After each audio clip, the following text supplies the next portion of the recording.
Bismillahirrahmanirrahim. Assalamualaikum warahmatullahi wabarakatuh. Alhamdulillahilladzi ja'alana min ummati Muhammad sallallahu alaihi wasallam. Asyhadu an la ilaha illallah khaliqul alam wa asyhadu anna Muhammadan abduhu wa rasuluhul mab'utsu bidinil Islam, amma ba'd. Kaum muslimin yang dimuliakan Allah, segala puji bagi Allah, salawat dan salam tercurah selalu pada junjungan alam Nabiuna Muhammad sallallahu alaihi wasallam. Kita alhamdulillah Allah takdirkan masih bisa menikmati kehidupan di era yang terus berubah, termasuk perubahan era yang kita saksikan saat ini, yakni munculnya apa yang dikatakan orang sebagai era milenial, ya. Sebuah era yang ditunjukkan oleh berbagai perubahan-perubahan besar yang siapapun tidak pasti harus mengikuti perubahan itu, ya. Era inilah yang menjadi sebuah tantangan sekaligus kesempatan. Baik orang-orang yang melakukan kejahatan, keburukan, ada yang kemudian melakukan keburukan itu dengan memanfaatkan era milenial ini. Namun tidak juga bisa ditutup-tutupi bahwa era milenial melahirkan sebuah kebaikan-kebaikan baru bagi orang-orang yang selalu berbuat kebaikan dan mengajak berbuat kebaikan. Ya, di antaranya adalah apa yang kita sebut dengan dakwah di era milenial ini. Allah Subhanahu wa Ta'ala jadikan masyarakat yang semakin tersatukan dengan sebuah kedekatan-kedekatan, meskipun secara fisik tidak dekat. Namun Allah jadikan kedekatan itu pintu bagi terbukanya jalan-jalan dakwah yang lainnya. Ya, kita yang selama ini terkendala oleh jarak yang jauh, ternyata alhamdulillah Allah beri kemudahan dengan era milenial ini. Dakwah begitu mendekatkan para ulama yang jumlahnya semakin sedikit, yang hanya berada di beberapa tempat tertentu, menjadi pengikat dari kaum muslimin yang berada di tempat-tempat yang jauh. Pun pada saat ini kita menyaksikan sebuah terobosan baru dalam berdakwah. Sebuah terobosan yang menunjukkan bahwa pelaku kebaikan dan penyebar dakwah tidak pernah berhenti untuk mencari celah meraih keridhaan Allah dengan memanfaatkan wasilah-wasilah perantara-perantara media yang ada, termasuk dalam hal ini media audiovisual yang bisa menjadi penguat keilmuan kita, menjadi penguat bagi terdorongnya kita untuk menguatkan keislaman dan amal soleh kita. Kaum muslimin yang dimuliakan Allah, hadirnya sebuah film yang bisa dikatakan film masih cukup pendek lah, karena masih butuh waktu yang panjang untuk menyempurnakannya, yang biasa disingkat dengan JKDN, Jejak Khilafah di Nusantara, adalah sebuah pendekatan sekaligus jawaban, ya. Betapa umat Islam itu tidak pernah berhenti untuk menguatkan diri, ya. Betapa umat Islam tidak pernah berhenti untuk terus memanfaatkan kesempatan yang ada di dalam semakin sempitnya kesempatan berdakwah untuk menguatkan terus dakwah-dakwah itu, ya. Salah satu poin terpenting dari lahirnya film dokumenter ini adalah bahwa umat Islam memiliki generasi yang tidak pernah berhenti untuk memanfaatkan inovasi yang ada, ya. Jejak Khilafah di Nusantara, sebuah film dokumenter singkat, ya, yang sebenarnya kalaulah kita mau jujur melihat ini, tidak dilandasi oleh kebencian yang tanpa dasar, tidak dilandasi oleh ketakutan yang berlebihan, maka kita akan melihat ini adalah sebuah produk sinematografi yang luar biasa di satu sisi, produk dokumenter yang luar biasa pendalamannya di satu sisi, produk yang memberikan kecerahan baru di dalam proses edukasi kepada umat Islam, ya. Jejak Khilafah di Nusantara mencoba menarik kembali rasa syukur kita kepada Allah Subhanahu wa Ta'ala sebagai bangsa yang ada di Nusantara ini. Bangsa yang Allah takdirkan hidup di Nusantara, jauh dari tempat di mana wahyu pertama yang membuat manusia kembali dilirik oleh Allah sang pencipta alam, yakni turunnya wahyu di Jaziratul Arabiyah, begitu jauh, ya, tidak terbayangkan, luar biasa.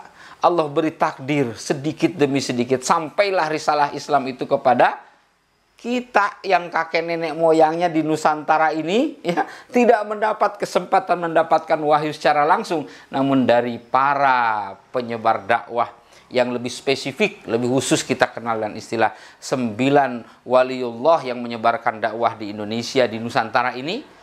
Dari sanalah kita ingin menunjukkan rasa syukur bahwa negeri kita yang jauh dari tempat risalah turun ini telah mendapat sebuah keberkahan terciprati ya oleh Wali Songo yang menyebarkan dakwah Islam.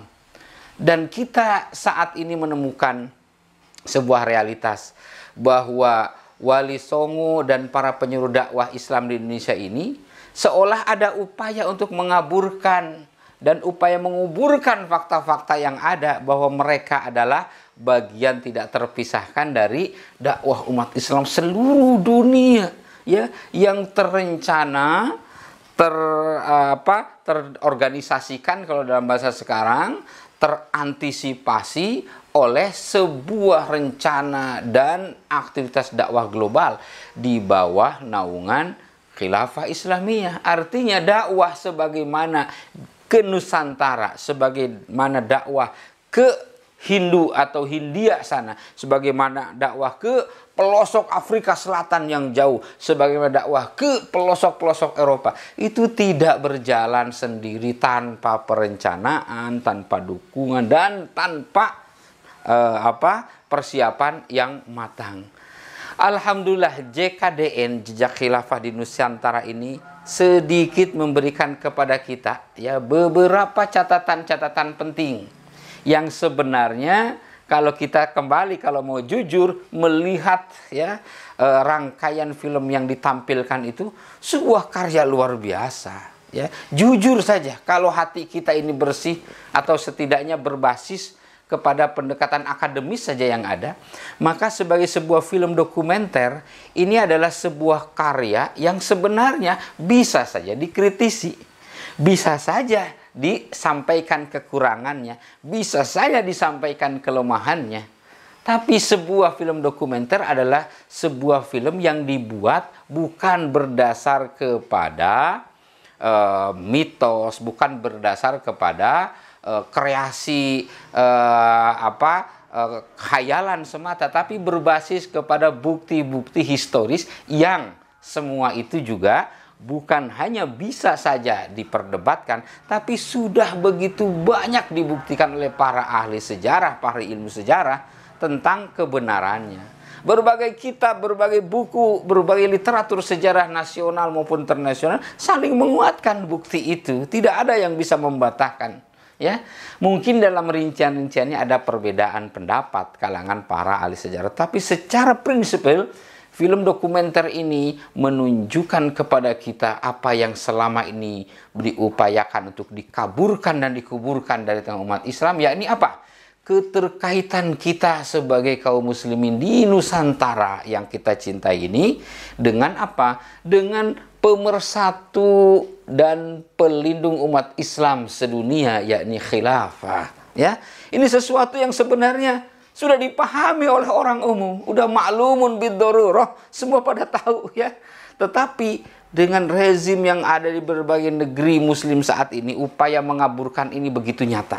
Upaya mengubur bukti-bukti itu begitu nyata, terutama bagi generasi muda. Ya, ini yang sangat kita khawatirkan. Dan lahirnya sebuah karya sinematografi berbasis dokumenter ini menguak banyak fakta kepada kita, mengingatkan banyak realita ya, dan mengokohkan ya apa-apa yang telah selama ini kita dapatkan dari bapak kita, dari kakek nenek moyang kita, dan bukti yang tidak terbantahkan dari fakta-fakta sejarah, benda-benda sejarah yang menjadi penguat dari itu semua ya.